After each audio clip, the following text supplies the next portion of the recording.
Hello students, ये आपके सामने 2024 सामान्य हिंदी का पेपर है जो कि 100 नंबर का आता है और जिसके लिए हमें वक्त मिलता है 3 घंटा 15 मिनट।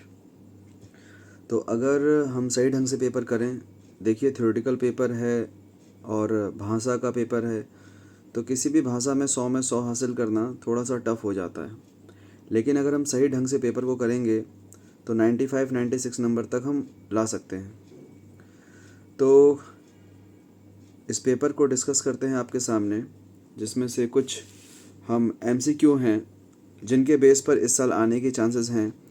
तो जिसमें से कि कुछ खंड होते हैं, जैसे कि आप देख रहे होगे यहाँ लिखा होगा, प्रारंभ के 15 मिनट परीक्षार्थियों को प्रश्न पत्र पढ़ने के लिए निर्धारित समय दिया जाता है। तो इन्हीं 15 मिनट में आपको कॉपी को फिल करना होता है और क्वेश्चन को देखना होता है। जब भी आप कॉपी लें तो एक बार कॉपी ज़रूर देख लें कि कॉपी फटा तो नहीं है, पेज निकले हुए तो नहीं हैं। ठीक है, पेपर शुरू करने से पहले ये ज़रूर देख लीजिए कि आपको जो कॉपी मिली है वो कॉपी ठीक है या कहीं बीच से पेज निकल रहा होगा या पेज फट रहा होगा, ये चीज़ ज़रूर देख लिया करिए। ओके, तो भाई लोग पढ़ो, देखो निर्देश क्या लिखा हुआ है। संपूर्ण प्रश्न पत्र को 2 भागों में खंड क और खंड ख में विभाजित किया गया है।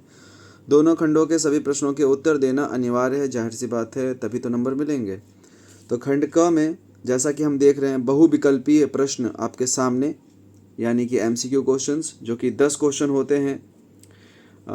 10th क्लास में 20 क्वेश्चन आते हैं और यहाँ पर 10 क्वेश्चन आते हैं। 10th क्लास में तो देखिए आपको कुछ प्रैक्टिकल के नंबर स्कूल से मिल ही जाते थे, तो उससे परसेंटेज अच्छा खासा बन ही जाता था। लेकिन यहाँ पर हिंदी का जो सामान्य हिंदी का पेपर है, चाहे सामान्य हो या साहित्यिक हिंदी हो, आर्ट साइड वालों के पास साहित्यिक हिंदी आता है, आपके पास साइंस साइड वालों के पास सामान्य हिंदी होगा। तो सामान्य हिंदी भी 100 नंबर का होता है और साहित्यिक हिंदी भी 100 नंबर का ही होगा। ठीक है, बस उसके कुछ प्रश्न जो होते हैं वो टफ होते हैं। चलिए, तो पहला क्वेश्चन उठाता हूँ मैं कि यहाँ पर माधुरी पत्रिका किस युग में प्रकाशित हुई। तो माधुरी पत्रिका जो है 1922 में द्विवेदी युग की पत्रिका है और विष्णु नारायण भार्गव ने इसे प्रकाशित किया था। तो देखिए, एक ही सवाल से 3 क्वेश्चन बन सकते हैं। माधुरी पत्रिका कब आई और किसने प्रकाशित किया। तो माधुरी पत्रिका किस युग में आई, ये 2024 में आ सकता है। तो शायद हो सकता है कि इस बार ये पूछ लिया जाए कि माधुरी पत्रिका कब आई। तो 1922 में विष्णु नारायण भार्गव जी ने इसे प्रकाशित किया था। ठीक है, नेक्स्ट क्वेश्चन है आपके सामने। शेखर एक जीवनी के लेखक हैं। अज्ञे भाग 1 1941 में आया था और इसका भाग दूसरा जो है वो 1944 में आया था, 1944 को आया हुआ था। शेखर एक जीवनी जो है वो 2 भागों में लिखी गई। एक अब चेक कर लीजिएगा क्या है, अभी तो खैर मुझे याद आ नहीं रहा, लेकिन शेखर एक जीवनी जो है वो 2 भागों में लिखी गई है। भाग 1 1941 में आया और भाग 2 1944 में आया। अब अज्ञे साहब ने ये लिखा है, तो जाहिर सी बात है इस बार देखो इधर उधर 10-20 क्वेश्चन तैयार करने से फ़ायदा नहीं है। यहाँ पर 4 राइटर के नेम हैं, इनके ही 2-2 रचना आप याद कर लो, 100% फंसेगा उसमें से ही। आगे बढ़ते हैं। कफन किस विधा की रचना है। कफन जो है एक कहानी है। ठीक है, कफन क्या है, एक कहानी है और किसने लिखा, प्रेमचंद ने लिखा। तो कफन किसने लिखा, प्रेमचंद ने लिखा। क्या है वो, एक कहानी है। ओके, मैला आंचल उपन्यास है।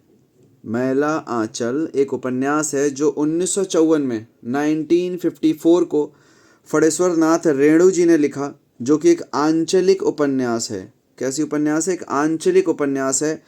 आपके 12th क्लास में एक कहानी है पंचलाइट, पंचलाइट भी एक आंचलिक कहानी है। तो यहाँ पर मैला आंचल जो है एक आंचलिक उपन्यास है जो कि 1954 में आया। अंधा युग रचना के लेखक हैं। अंधा युग, तो धर्मवीर भारती जी 1954 में 1954 को एक नाटक लिखते हैं जिसका नाम होता है अंधा युग। ओके, देखिए एक एक नंबर के सवाल हैं, बिल्कुल मैथ की तरह। बिल्कुल सही हुआ तो पूरे के पूरे नंबर मिलेंगे और गलत होता है तो बिल्कुल 0। इसलिए बहुत ध्यान से सटीक तरीके से आप करेंगे एमसीक्यू क्वेश्चंस को।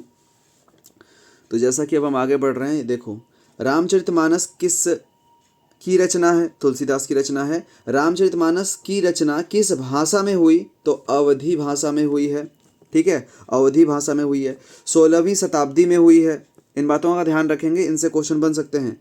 रामचरितमानस तुलसीदास जी ने लिखा है, अवधी भाषा में लिखा है और 16वीं शताब्दी में लिखा हुआ है। ठीक है, आगे बढ़ते हैं। परमाल रासो का रचना काल है, यानी कि परमाल रासो कब लिखा गया? आदि काल में लिखा गया, 13वीं सदी में लिखा गया। परमाल रासो 13वीं सदी में लिखा गया, आदि काल की ये रचना है। परमाल देव एक राजा थे, उनके पास एक सामंत थे जगनीक, जिन्होंने ये लिखा है। ठीक है, तो परमाल रासो जो है वो जगनीक ने लिखा है, जो कि परमाल देव एक राजा थे, उनके पास ये सामंत थे। ठीक है, आदिकाल की रचना है। छायावाद की रचना नहीं है, छायावाद की रचना नहीं है साकेत, साकेत जो है वो छायावाद की रचना नहीं है। सुमित्रा नंदन पंत ने नौका विहार कविता की रचना किस स्थान पर रहकर की थी? तो सुमित्रानंद पंत जी जो थे या थीं, जो भी इनका नाम है, तो नौका विहार जो इनकी कविता है वो कहाँ पर रहकर इन्होंने लिखा था? इलाहाबाद लिखा हुआ है, जो कि आज के डेट में प्रयागराज बन चुका है। तो ये प्रयागराज में रहकर नौका विहार को लिखी थी। ठीक है, तो ऐसा भी याद रहेगा कि नौका यानी कि नाव, प्रयागराज में नदियां हैं तो नाव में बैठ के इन्होंने लिखा होगा।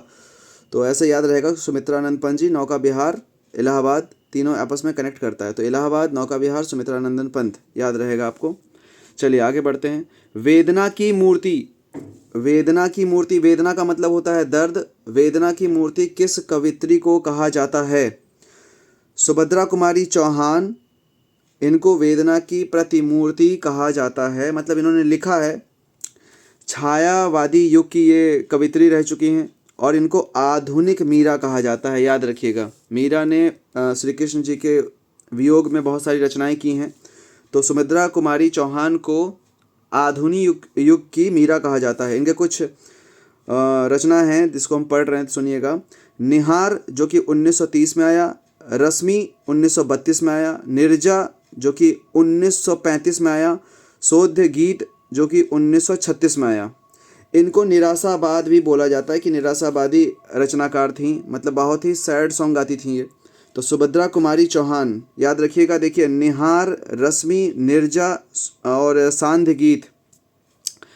ठीक है, इस तरीके से आपके 10 MCQ आते हैं, बहुविकल्पीय क्वेश्चंस। तो उम्मीद करते हैं कि इससे रिलेटेड अगर आप याद करोगे चीज़ों को, जो था वो तो मैंने बताया ही, एक्स्ट्रा कुछ ऐड किए हैं क्वेश्चंस, तो उम्मीद करते हैं कि इसमें से शायद क्वेश्चन इस बार आ सकते हैं। चलिए आगे बढ़ते हैं। दिए गए गद्यांश पर आधारित निम्नलिखित प्रश्नों के उत्तर दीजिए, जो कि कितने नंबर का है? 10 नंबर का है। कितने नंबर का है? 10 नंबर।